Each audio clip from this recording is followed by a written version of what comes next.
The American Revolution was an epic political and military struggle waged between 1765 and 1783, when 13 of Britain's North American colonies rejected its imperial rule. The protest began in opposition to taxes levied without colonial representation by the British monarchy and Parliament. As the political disagreements grew, they triggered a perpetual cycle of defiant acts and punitive laws that led to open rebellion. With the assistance of France, the American colonies were able to defeat the British, achieve independence, and form the United States of America. From 1754 until 1763, the British colonies and France fought an expensive land war on the North American continent, known as the French and Indian War. To recoup these expenses and raise funds to replenish their coffers, the British government enacted a series of new taxes. Until the Stamp Act of 1765, some taxes were proposed, and others were enacted and withdrawn. This was the first tax imposed directly on the 13 American colonies. Benjamin Franklin testified before Parliament that the tax was too high and that the colonies had already done more than enough to support the French and Indian War. That same year, the group known as the Sons of Liberty was established. The Tea Act was passed in 1773 to financially assist the struggling British East India Company, EIC, by placing a small tax on tea. Many colonists opposed the tax and continued to support James Otis Jr.'s position of taxation without representation is tyranny. The EIC secured passage of the tea via consignees in the American colonies. 7 ships were sent to the colonies carrying the cursed tea. While attempts in other cities were successful to send these ships back to England, 3 ships landed in Boston. Over a 3-week period, many town meetings were held to discuss the volatile standoff between citizens and Governor Hutchinson. On December 16, 1773, the final town meeting moved from Faneuil Hall to Old South Meeting House because of the overwhelming crowd size. Numerous speakers, including Samuel Adams, debated the issue. Toward the end of the meeting, after sensing no resolution, the crowd headed to Griffin's Wharf. Members of the Sons of Liberty, some loosely disguised as Mohawk Indians, climbed aboard the ships and threw 340 tea chests overboard. This act of defiance later became known as the Boston Tea Party. For more than a decade before the outbreak of the American Revolution in 1775, tensions had been building between colonists and the British authorities. The French and Indian War, or 7 Years' War, 1756 to 1763, brought new territories under the power of the Crown, but the expensive conflict led to new and unpopular taxes.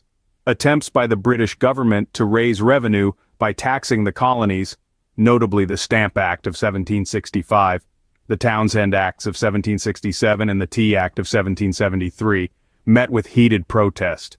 Our story begins with the colonists, who were growing increasingly resentful of their lack of representation in Parliament and demanding the same rights as other British subjects. Their resistance ignited into violence in 1770, when British soldiers fired into a crowd of colonists, claiming 5 lives in what became known as the Boston Massacre. The tension escalated further after December 1773, when a group of Bostonians disguised themselves, boarded British ships, and dumped 342 chests of tea into Boston Harbor during the infamous Boston Tea Party. Parliament retaliated with a series of measures known as the Intolerable or Coercive Acts, aiming to reassert imperial authority in Massachusetts. Did you know? General Benedict Arnold, who is now most famous as a traitor to the American cause, was actually one of the earliest heroes of the Revolutionary War, playing a pivotal role in the capture of Fort Ticonderoga in May 1775. In response to the British actions, colonial delegates, including figures such as George Washington, John and Samuel Adams, Patrick Henry and John Jay, met in Philadelphia in September 1774. This First Continental Congress didn't demand independence, but it decried taxation without representation, and the British Army's presence in the colonies without their consent. On April 18, 1775, the war sparked into life. British troops marched from Boston to nearby Concord, Massachusetts, intending to seize an arms cache. But Paul Revere and other writers raised the alarm, and colonial militiamen mobilized to intercept the redcoats. The next day, the battles of Lexington and Concord in Massachusetts marked the "shot heard round the world," signifying the start of the Revolutionary War. When the Second Continental Congress convened, delegates, including newcomers Benjamin Franklin and Thomas Jefferson, voted to form a Continental Army, with Washington as its commander-in-chief. On June 17th, In the first major battle of the Revolution, colonial forces inflicted heavy casualties on the British regiment of General William Howe at Breed's Hill in Boston. Although the Battle of Bunker Hill ended in British victory, it lent encouragement to the revolutionary cause. Throughout the following fall and winter, Washington's forces struggled to contain the British in Boston. However, artillery captured at Fort Ticonderoga in New York helped shift the balance in late winter. The British evacuated the city in March 1776, with Howe and his men retreating to Canada to prepare a major invasion of New York. This marked a significant turning point in the Revolutionary War and set the stage for the battles still to come. By June 1776, with the Revolutionary War in full swing, a growing majority of the colonists had come to favor independence from Britain. On July 4th, the Continental Congress voted to adopt the Declaration of Independence, drafted by a five-man committee including Franklin and John Adams but written mainly by Jefferson. That same month, determined to crush the rebellion, the British government sent a large fleet, along with more than 34,000 troops to New York. In August, Howe's redcoats routed the Continental Army on Long Island. Washington was forced to evacuate his troops from New York City by September. Pushed across the Delaware River, Washington fought back with a surprise attack in Trenton, New Jersey on Christmas night and won another victory at Princeton to revive the rebels' flagging hopes before making winter quarters at Morristown. The year 1777 saw a crucial turning point in the American Revolution, etched in the soil of Saratoga, New York. British strategy, aiming to sever New England from the rest of the colonies, faltered against the resilience of Continental forces and unexpected military maneuvers. General John Burgoyne's southward march from Canada, intended to join forces with British General William Howe's army on the Hudson River, faced early success. They recaptured Fort Ticonderoga in July, dealing a heavy blow to the Continental Army. Meanwhile, Howe focused on Pennsylvania, defeating Washington at Brandywine Creek and occupying Philadelphia. However, this move left Burgoyne's flank exposed. Burgoyne's isolated army soon encountered its reckoning. On September 19th at Freeman's Farm, the First Battle of Saratoga raged.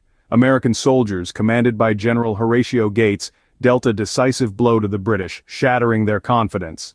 2 weeks later, on October 7th, the battlefield of Bemis Heights witnessed the Second Battle of Saratoga. American forces, bolstered by militia volunteers and inspired by Freeman's Farm's victory, once again emerged victorious. Burgoyne, surrounded and facing dwindling supplies, was forced to surrender on October 17th. The Saratoga triumph sparked a ripple effect across the global stage. The American victory convinced France, already aiding the rebels discreetly, to formally enter the war as an ally. In 1778, the Old World entered the fray. France formally recognized American independence and became a full-fledged ally.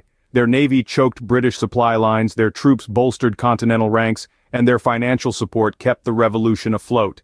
This critical military and economic support breathed new life into the American cause, transforming the revolution from a local struggle into a global conflict. While the Continental Army was fighting on land, the fledgling Continental Navy was engaged at sea. Although mainly using privateers, the United States did have a few ships of its own.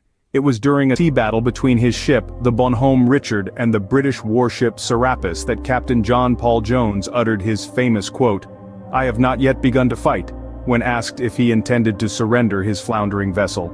Along with the French Navy, led by Comte de Grasse, naval forces helped to trap Cornwallis at Yorktown. In 1780, a 500-man French expeditionary force under Comte de Rochambeau landed at Newport, Rhode Island.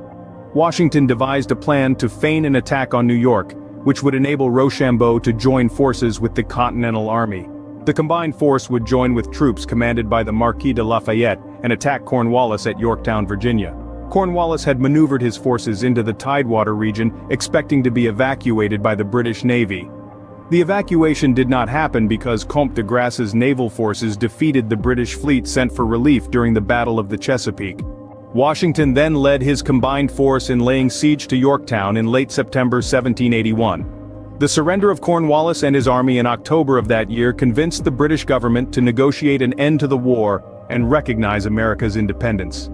The Treaty of Paris was signed on September 3, 1783, which marked the end of the Revolutionary War. And thus an independent sovereign country called the United States of America was born. Friends, if you enjoyed our video, please subscribe and hit that like button. Your support helps us create up-to-date, engaging content. Shares and subscriptions significantly contribute to our growth. Our aim is to provide you with informative and entertaining content, so don't miss out on our upcoming videos.